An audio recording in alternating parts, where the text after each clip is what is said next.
The Road is a post-apocalyptic novel first published in 2006. The author, Cormac McCarthy, is probably best known for writing the book No Country for Old Men, which was adapted for film by the Coen brothers.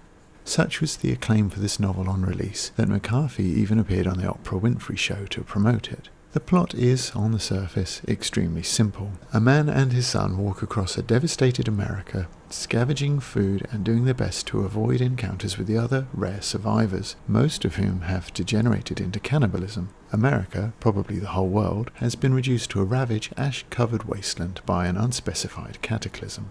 Life for the man and his son, who are never named, is immeasurably hard. Their aim is simple, to travel the road south to the coast or somewhere, anywhere, where survival might be a touch easier.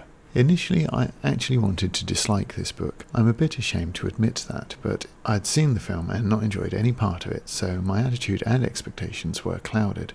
There are a number of things about the text, mostly little things, such as the way punctuation, especially speech marks, are eschewed throughout. It seemed, to my biased mind, an utterly unnecessary and cynical attempt to be a bit edgy. Additionally, this book is written in bite-sized chunks. You can see from the picture here that the sentences are short, often as short as 2 words. The paragraphs are short, the exchanges of dialogue the same.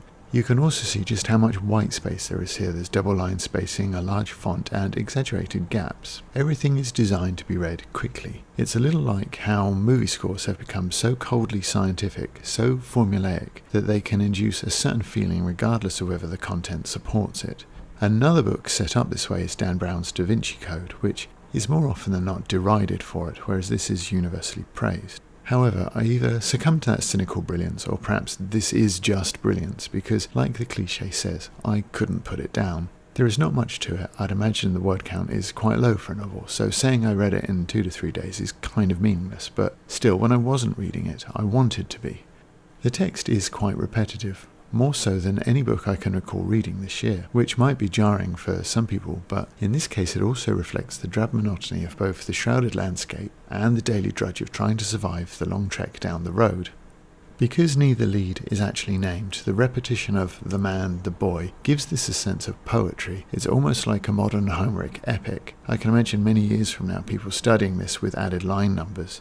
Here McCarthy adds to the sense of lost structure by not using chapter numbers or many other types of formatting, though certain sections are marked by 3 dots. Ultimately, I'd say this book is more about immortality through progeny than just another sci-fi thriller. The grey world, referred to as the New World, reflects how the author sees things now. Like the text itself and the unnamed man within it says, the boy is all that matters now. He is the only source of light left to the world. It isn't much of a spoiler to say that the man's mortality is made clear. He is coughing blood very early on, and his aim is to go on just so long as his son needs him, before he can carry the fire himself, as it were. Another interesting concept is that the boy asks a few times, "Are we the good guys?" The man insists that they are, but from his actions, it's certainly a little bit questionable. They leave a basement of people to a terrible fate.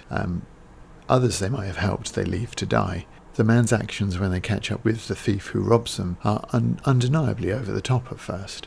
Of course, they're doing what they must to survive, according to the man anyway, but the boy is his moral compass, asking if they can do more and why they didn't. He's actually occasionally annoying, but it does make you think about the difference between simply surviving and actually doing something good. In conclusion, this is a really fine book. The motivation of protecting his son at all costs is so well developed that it feels as if the stakes could not be any higher. The man and his son's battle to survive this grim and occasionally harrowing world means that this is genuinely tense and exciting at times as well. But most of all, it's the incredible heart, this love between father and son, that really comes through to the reader.